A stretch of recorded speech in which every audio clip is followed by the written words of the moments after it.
Por outro lado, temos instrumentos legais que permitem mobilizar os devolutos para soluções habitacionais mais definitivas, como a expropriação.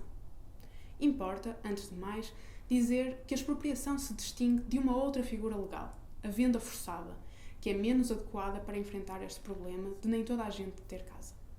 A venda forçada permite forçar os proprietários de habitações degradadas a vender o imóvel em asta pública a alguém que cumpra a obrigação de reabilitação. Ora, este enquadramento, claramente focado na conservação do edifício, não ajuda a cumprir o direito à habitação, porque, tal como já dissemos no vídeo anterior, a reabilitação de um edifício não garante a sua entrada no mercado de arrendamento a preços confortáveis para quem não tem casa, mas também porque a obrigação de ter a capacidade económica para reabilitar a casa a quando da compra limita ainda mais quem lhe consegue aceder. Temos então a expropriação, que, tal como a requisição legal, se move por razões de interesse público, mas que não se apresenta como medida temporária. O Código das Expropriações determina que um bem imóvel pode ser transferido para a mão do Estado por motivo de utilidade pública e mediante indemnização. Mas será que o enquadramento legal deste mecanismo permite realmente a defesa do interesse público, mesmo quando colida com os interesses privados? Será execuível usar esta ferramenta para potenciar uma gestão ativa do território?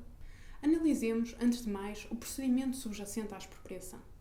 Se uma entidade pública ou empresa municipal quiser expropriar, terá, em primeiro lugar, de tentar adquirir os bens por via do direito privado, isto é, comprá-lo normalmente como qualquer interessado.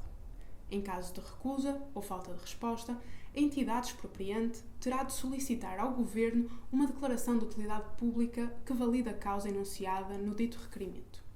Depois de fundamentada a causa e obtida a declaração, segue-se uma autorização de posse administrativa, após a qual o município terá de comunicar ao proprietário e fazer uma proposta de valor. Neste momento, começa a negociação com o intuito de se chegar a um acordo. Se não houver acordo, o Tribunal ordena uma peritagem que determine o valor de mercado, tendo em conta dimensões como o valor do solo, o valor do edificado, a finalidade das frações, a existência de contratos de arrendamento, as condicionantes da zona, entre outras. Mesmo depois desta fase, ainda há direito a recurso. O procedimento legal não aparenta ser excessivamente complicado, mas olhar para um caso concreto ajuda a evidenciar a inoperatividade desta ferramenta na prossecução do cumprimento do direito à habitação. Em 2006, a Porto Vivo Ceru, uma empresa municipal responsável por operações de reabilitação urbana no Porto, definiu o quarteirão acima da Praça D. João I como projeto piloto. A intervenção proposta ambicionava redesenhar o quarteirão de modo a garantir parque de estacionamento subterrâneo, espaço comercial, habitação, serviços e uma nova praça de utilização pública. Neste quarteirão, mais de metade das parcelas eram propriedade de um fundo imobiliário do Millennium BCP, que era um dos principais interessados na concretização deste projeto de renovação, uma vez que este valorizaria astronomicamente o seu património. No entanto, ainda havia parcelas de outros privados que teriam de ser expropriados para que fosse possível levar a cabo esta operação. É assim que, no dia 15 de julho de 2010, a Ceru dá início a uma expropriação de duas parcelas deste quarteirão, em que foram considerados os valores de 1.000 euros por metro quadrado nas áreas de cave, 1.600 euros por metro quadrado nas áreas de habitação e 1.850 euros por metro quadrado nas áreas correspondentes a comércio.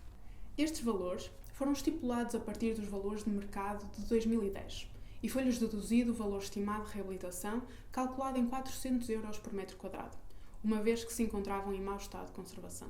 Estes cálculos prefizeram um valor final de indemnização à proprietária de 637.558,80 euros relativamente à parcela 1 e de 601.437,80 euros relativamente à parcela 2.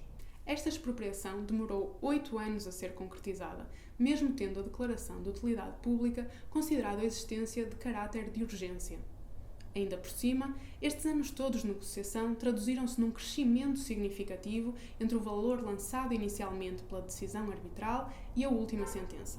Ainda assim, de salientar que, no que diz respeito à indenização dos proprietários, houve um crescimento para mais do dobro em relação aos valores iniciais propostos, enquanto que a indenização aos arrendatários baixou para cerca de 75% do valor inicial, por se ter considerado o estado de avançada degradação dos imóveis em que viviam razão para descontar o valor por metro quadrado considerado no cálculo das rendas. Este exemplo consegue mostrar que a expropriação constitui um processo jurídico muito lento que, ainda para mais, implica uma grande capacidade económica da entidade expropriante. Aqui, conseguimos perceber perfeitamente como esta intervenção e as expropriações que arrastou consigo só foram levadas a cabo por haver um forte interesse dos privados em investir num negócio de grande rentabilidade. Se o objetivo fosse garantir habitação pública para quem mais precisa dela, não haveria mobilização de investimento privado e o poder público não teria capacidade económica para sozinho usar esta ferramenta legal para fazer cumprir o direito à habitação em grande escala. Sabemos que o princípio seguido no cálculo da indemnização é o de garantir compensação integral ao expropriado, de modo a que entre os expropriados e não expropriados se verifique o princípio de igualdade dos cidadãos perante os encargos públicos, ou seja, que alguém expropriado não seja prejudicado em relação ao não expropriado. No entanto, e apesar de o acórdão do Tribunal de Relação do Porto relativo a esta expropriação frisar várias vezes uma leitura do valor real e corrente que é referido no Código das Expropriações enquanto valor não especulativo, será que podemos falar de valores realmente livres de especulação num sistema que mercantiliza a habitação?